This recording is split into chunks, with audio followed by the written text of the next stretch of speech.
Tolkien's stories are full of myth and legend, and fantastical imagination, but what if some of his creatures weren't entirely fictional? In The Hobbit, Bilbo mentions the werewolves, creatures that live far off in the last desert. It's a single line, easy to overlook, yet for decades, fans have wondered, where did Tolkien draw his inspiration? Could these monstrous beings have roots in real-world legends? Could the legendary Mongolian Death Worm be the key to unlocking this mystery? Let's find out. Before we go into our explanation, we have a very small request. If you like our content, please support us by subscribing to our channel. This is a small click for you, but for us, it means a lot. Thank you. Let's begin. The werewolves in context. To start, let's look at the only direct reference to werewolves in Tolkien's writings. In The Hobbit, when Bilbo Baggins reluctantly agrees to join Thorin and company on their quest to reclaim Erebor, he sarcastically laments, "If you mean you think it's my job to go into the blue and be eaten by wild beasts or something, then I've nothing to say to it. I've no use for adventure. Nasty, uncomfortable things. Make you late for dinner. I can't think what anybody sees in them," said our Mr. Baggins. "Perhaps you've been lying quietly for too long and some of the took side has got up in you. But if you're going to let that kind of thing go on, you might as well try it. You might as well go and be eaten by werewolves." That's it. That's the only direct mention of werewolves in The Hobbit. There's no further description, no context, and no mention of them anywhere else in Tolkien's legendarium. So what gives? Interpreting the werewolves. Was Bilbo simply exaggerating, or did Tolkien plant a seed of lore? One popular interpretation is that Bilbo is simply exaggerating for dramatic effect. After all, the Shire is a place of comfort and predictability, and Bilbo's complaint may be akin to saying, "I'd rather jump off a cliff than do this." If this is the case, the werewolves might not be real at all within Middle-earth, just a fanciful invention of Bilbo's overactive imagination. But that explanation feels unsatisfying, doesn't it? Tolkien's world is so rich and detailed that even the smallest references often have deeper roots. Could the werewolves be one of those tantalizing hints of a larger unseen world? Let's take a look at that.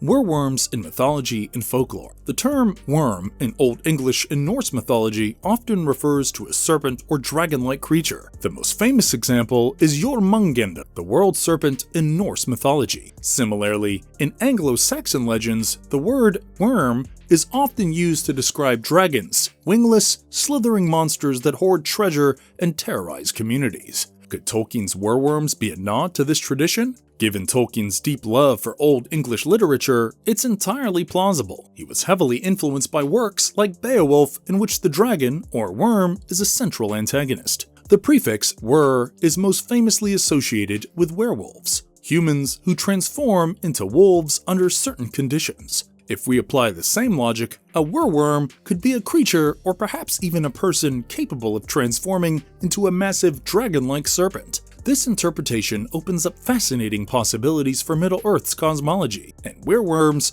could be related to the great dragons like Smaug, but with a more mysterious, shape-shifting twist. And now that we've mentioned dragons, how about we look a little more into it in the next section? Werewolves in Middle-earth and connection to dragons. So if these creatures exist in myth, could they exist in Middle-earth's hidden regions? Bilbo's mention of werewolves come with a tantalizing clue. He says they're in the last desert, far to the east of the known world. This is a part of Middle-earth that Tolkien left largely unexplored in his writings. We know little about the lands east of Rhûn, beyond vague references to distant deserts and mysterious peoples. Could the werewolves be a real, albeit obscure part of Middle-earth's fauna? Tolkien's works are filled with creatures that only appear briefly, such as the Watcher in the water outside Moria or the mysterious stone giants in The Hobbit. Werewolves might belong to this same category, creatures that exist on the fringes of the world, rarely encountered but no less real. Tolkien's dragons like Glaurung and Smaug are described as immensely powerful. They're also known to be creations of Morgoth, corrupted forms of other creatures. Could werewolves be an offshoot of this same lineage? Perhaps they're a lesser, more primitive form of dragon, dwelling in the deserts where even Morgoth's influence barely reached. Real-world inspiration. Could Tolkien's wereworms have roots in the real world? One intriguing parallel is the legend of the Lambton Worm, an English folktale about a monstrous serpent terrorizing a village. The Lambton Worm is described as a huge, coiling beast, not unlike what we might imagine a wereworm to be. In the natural world, there are also creatures like the Mongolian Death Worm, a cryptid said to inhabit the Gobi Desert. Though unproven, this legend describes a large, burrowing worm capable of killing with venom or electricity. Could Tolkien have drawn inspiration from similar tales of desert-dwelling horrors? Although wereworms capture our imagination, only one creature truly mirrors the clues offered by Tolkien. Even now, those living in Mongolia maintain a firm conviction in the presence of the Olgoi Korkoi, an enigmatic entity said to dwell within the Gobi Desert and its surrounding areas. This creature, frequently called the Mongolian Death Worm, has fueled debate for many years, yet local narratives about it remain both detailed and unwavering. It's described as a vibrant red worm with a robust, arm-thick body ranging in size from 2 to 5 feet. It spends most of the year beneath the soil, surfacing only during June and July when the ground becomes soft after rainfall. What renders this being particularly frightening are its rumored deadly powers. According to folklore, it can kill from a distance by delivering an electric discharge or by projecting a corrosive acid potent enough to cause immediate human death upon contact. While there's no definitive proof that Tolkien read Andrew's writings, records show that Tolkien was deeply interested in new scientific and archaeological discoveries. Given the significant attention Andrew's reports received, it's conceivable that Tolkien became aware of the Mongolian Death Worm around the time he began writing The Hobbit in the early 1930s. Tolkien frequently sought inspiration from the margins of history, pieces of half-forgotten myths or people, and incorporated them into his Middle-earth stories, modifying and expanding upon them. For example, the Old English name Eärendil transformed into the character Eärendil within the Silmarillion. With this viewpoint, it's reasonable to suggest that the wereworms mentioned by Bilbo in Bag End might have been inspired by the Mongolian Death Worm. They correspond with the portrayals in The Hobbit and its prior versions: savage, perilous beasts from far-off regions in the eastern deserts of Mongolia and China. Dune and the legacy of sandworms. It's worth noting that Tolkien's wereworms predate Frank Herbert's Dune, which popularized the concept of giant sandworms. However, the two ideas share striking similarities. Both evoke a sense of vast, inhospitable deserts where massive predatory creatures lurk beneath the sands. It's possible that Herbert's sandworms were indirectly inspired by Tolkien's wereworms, continuing the literary tradition of terrifying desert monsters. Wereworms in pop culture. Despite their fleeting mention in The Hobbit, wereworms have captured the imagination of Tolkien fans and creators. For example, in The Hobbit, the Battle of the Five Armies, wereworms make a brief appearance. These massive, burrowing creatures are used by Azog's army to tunnel through the earth. While this interpretation isn't canon, it's a visually striking take on the idea. In role-playing games, wereworms often appear in games set in Middle-earth, from tabletop RPGs to video games like The Lord of the Rings Online. These adaptations typically depict them as large, serpentine monsters with dragon-like qualities. As for fan theories and art, the ambiguity surrounding wereworms has inspired countless fan theories and artistic interpretations. Are they intelligent? Do they serve a higher power? Could they still exist in the Fourth Age of Middle-earth? The possibilities are endless. Now, in the second edition of the Creatures of Middle-earth sourcebook, published in 2012 for the Middle-earth role-playing game, wereworms are unveiled as shape-shifting entities with a captivating backstory. This adaptation posits that they evolved from dragons that were devoid of wings and legs,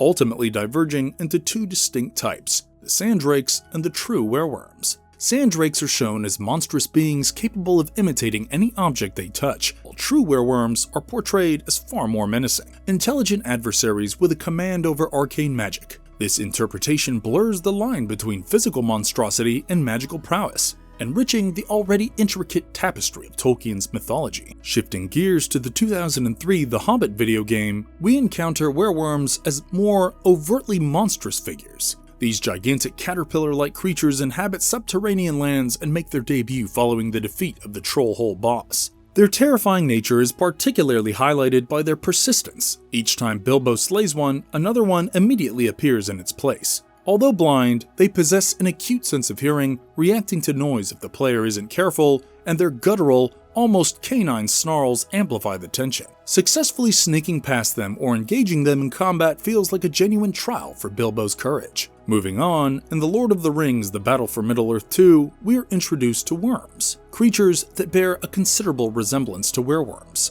While not explicitly named as such in the game, their physical traits and functional role suggest that these creatures are likely inspired by Tolkien's original concept. It's a clear, appreciative nod to fans that are deeply invested in the more nuanced elements of the lore. Now, let's turn our attention to their most visually impactful presentation, The Hobbit: The Battle of the Five Armies. Werewolves dramatically break into the cinematic landscape during the conclusion of Peter Jackson's Hobbit trilogy. In the movie, these colossal worm-like monsters initially surface when Azog and his orc forces are investigating the tunnels designed for transporting reinforcements. Subsequently, they make a shocking entrance by erupting from the earth near the Lonely Mountain. Gandalf, visibly shaken, identifies them as werewolves. These creatures are depicted with rough, rock-like exteriors, massive jaws, and bear resemblance to enormous earthworms. Although they don't directly engage in combat and promptly vanish after their brief display of destruction, their immense dimensions make them the largest creatures featured in the live-action series,